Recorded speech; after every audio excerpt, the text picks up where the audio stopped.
Évoquons brièvement ce qui se passe quand votre signal quitte Q6 et est envoyé à vos amplificateurs et enceintes. Si vous n'utilisez pas d'amplificateur à dataport, le trajet du signal dans votre projet se termine à la carte I/O de sortie. Après, il est livré à lui-même. Mais si vous utilisez des amplificateurs QSC à connexion dataport, vous pouvez continuer de surveiller votre signal. Et il en va de même avec des enceintes QSC.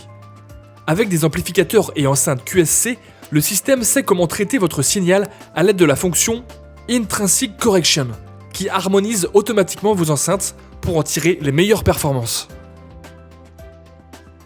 Cependant, il peut arriver que votre client ait à utiliser du matériel d'autres marques. Je ne peux personnellement pas trouver de cas où cela serait souhaitable. Non, vraiment, je ne vois pas. Mais j'ai néanmoins pensé pouvoir vous guider tout au long de ce processus.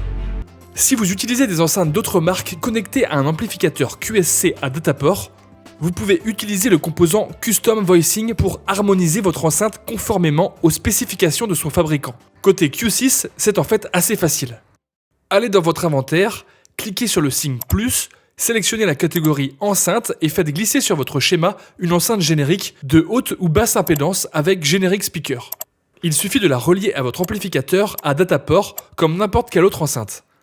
Vous ajouterez également le composant Custom Voicing qui se trouve aussi dans votre inventaire et où vous saisirez toutes les données d'harmonisation pour cette enceinte.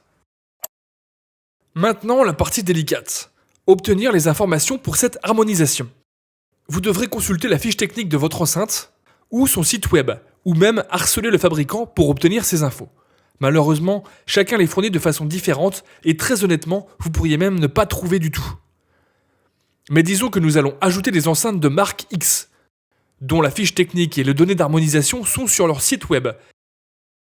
Et nous allons voir comment saisir ces données une fois trouvées. Pour le faire avec nous, vous pouvez télécharger cette fausse fiche technique depuis notre section de ressources pour les cours.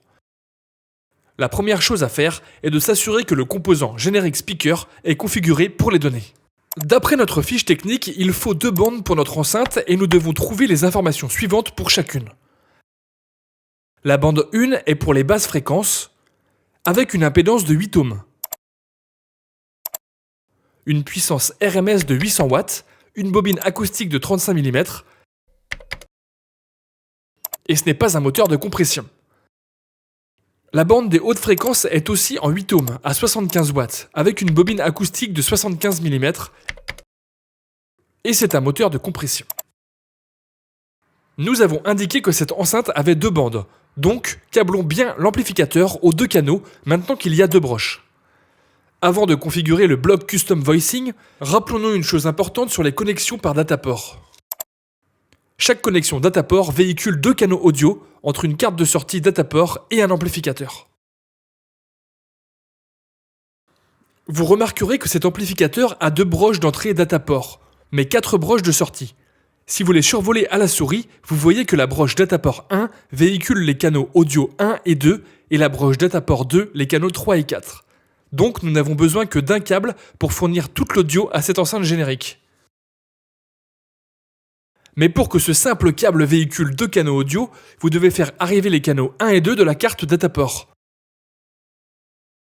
Ne pensez pas qu'il faut faire entrer seulement un câble parce qu'un seul sort. Ce câble de sortie a même un aspect différent. Il a une double ligne pour vous rappeler qu'il véhicule 2 canaux. Donc veillez bien à amener 2 canaux audio pour la première connexion dataport et les 4 canaux si vous utilisez les 2 connexions dataport. Bien, appliquons notre harmonisation personnalisée par Custom Voicing à nos enceintes. D'abord, cliquez sur le composant Custom Voicing et dans ses propriétés, réglez son nombre de bandes sur 2 et nous renommerons l'enceinte Speaker X. Revenons au composant Speaker X et assurons-nous qu'il utilise cette harmonisation. L'enceinte et l'harmonisation sont 2 composants distincts, dont l'harmonisation ne se configure qu'une fois, même pour plusieurs de ces enceintes. En outre, si jamais vous devez modifier cette harmonisation ultérieurement, les changements s'appliqueront automatiquement à toutes les enceintes qui lui sont associées. Double-cliquons à présent sur le composant d'harmonisation pour bien le configurer. Nous ne pouvons pas le voir en mode de conception, donc passons en mode d'émulation.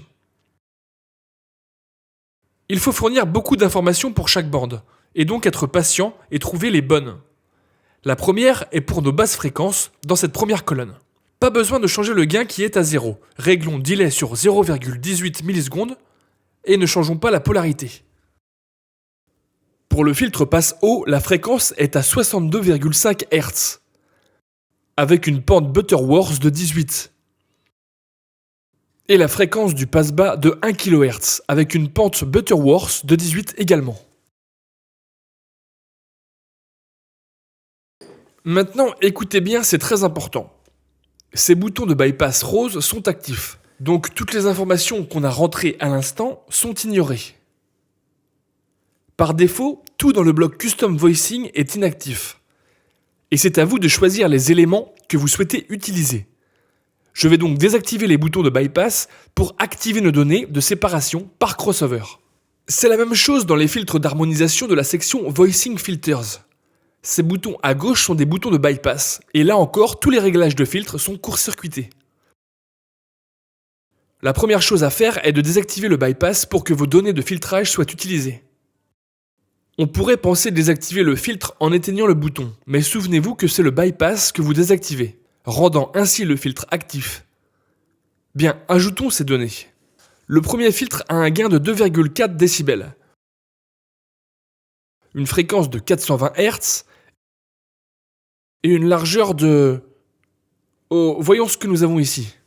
Vous devez saisir la largeur de la bande de fréquence en octaves, mais parfois, vous avez cette information sous forme de rapport Q. Mais ne vous inquiétez pas, vous pouvez facilement trouver en ligne un convertisseur de rapport Q et convertir votre valeur Q afin d'obtenir son équivalent en octaves. Notre bande de basse fréquence est complète. Il faut répéter ce processus pour la bande des hautes fréquences. Et vous remarquerez qu'elle utilise deux égaliseurs paramétriques, donc vous devrez activer une seconde courbe paramétrique sur cette bande et saisir les informations pour les deux. C'est vrai, il faut du temps, et ça peut être frustrant. Il vaut vraiment mieux n'utiliser que des enceintes QSC. Toutes ces informations sont automatiquement gérées grâce à la puissance de la fonction Intrinsic Correction. Allez, bonne chance et merci de votre attention.